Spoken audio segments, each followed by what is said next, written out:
নমস্কার। বাংলা আর বাঙালির একটা সংকটের কারণ যে বর্ণ হিন্দু ভদ্রলোক সম্প্রদায় তারা একদিকে মুসলিমদেরও অপর ভাবেন, আবার হিন্দুদের মধ্যে যারা গরিব নিম্নবর্ণের তাদেরও অপর ভাবেন। মুসলিমরা যে বাঙালি সেটাই মাঝে মাঝে আমরা ভুলে যাই। অনেক সময় অনেকেই বলেন যে মুসলিম আলাদা, বাঙালি আলাদা, ওরা তো বাঙালি নয়। অথচ 21শে ফেব্রুয়ারিতে যখন আমরা বাংলা ভাষা মর্যাদা উদযাপন করি, আন্তর্জাতিক ভাষা দিবস পালন করি, তখন যারা রক্ত দিয়েছিলেন বাংলা ভাষার জন্য, বাংলা সংস্কৃতির জন্য, তারা যে মুসলিম এটা আমাদের মনে থাকে না। অন্যদিকে হাজার হাজার বছরের বর্ণবাদ প্রথা গেঁথে বসায় দলিত, নিম্নবর্ণ, নমশূদ্র এনাদের প্রতিও এক ধরনের তাচ্ছিল্যের ভাব, এদেরকে একটু অপর ভাবা, এটাও কিন্তু মধ্যবিত্ত বাঙালি ভদ্রলোকের চরিত্রের একটা লক্ষণ। আপনি যদি কলকাতা শহর ছাড়িয়ে একটু মফস্বলের দিকে যান বা গ্রামের দিকে যান, তাহলেই আপনি দেখতে পাবেন যে বিভিন্ন বর্ণের মানুষ দ্বীপের মতো পরস্পর বিচ্ছিন্ন হয়ে কেমনভাবে বাস করছে।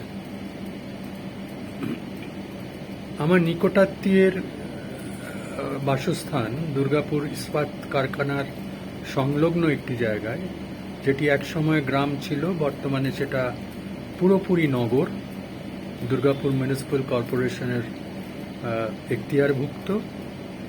সেখানেও আপনি দেখতে পাবেন যে ব্রাহ্মণরা থাকে রায়পাড়ায় এবং নিম্নবর্ণের মানুষ থাকে বাগদিপাড়া বা আড়িপাড়ায়।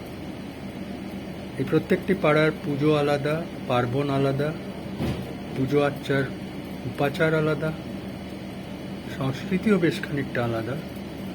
সামাজিকভাবে মেলামেশা খুবই কম, আদান প্রদান শুধুমাত্র কাজের ক্ষেত্রেই সীমাবদ্ধ। এগুলো বাস্তব, আমরা এগুলোকে অস্বীকার করতে পারি না, এবং এর কারণেই বাঙালি হিসেবে বাঙালি সত্তার উপর নির্ভর করে আমরা কিন্তু বাংলার যারা থাকেন বাংলাভাষী এবং বাংলাভাষী মানুষের মধ্যে একটা সার্বিক ঐক্য গড়ে তুলতে পারছি না। যে ঐক্য গড়ে তোলাটা জরুরি, বাংলা ভাষার মর্যাদা, বাঙালির সংস্কৃতির মর্যাদা এবং বাঙালি হিসেবে একটা আলাদা ঐতিহ্য নিয়ে মাথা উঁচু করে বেঁচে থাকার, অস্তিত্ব রক্ষা করার যে অধিকার, সেটা বজায় রাখার জন্য আমাদের বর্ণ নির্বিশেষে, শ্রেণী নির্বিশেষে, ধর্ম নির্বিশেষে শুধুমাত্র বাঙালি সত্তার উপর দাঁড়িয়ে একটা সার্বিক ঐক্য গড়ে তোলা জরুরি। আপনারা একটু ভেবে দেখবেন। গণমঞ্চ বার্তার ইউটিউব চ্যানেল দেখছেন, আমি প্রদীপ্ত গৌঠাকুরতা।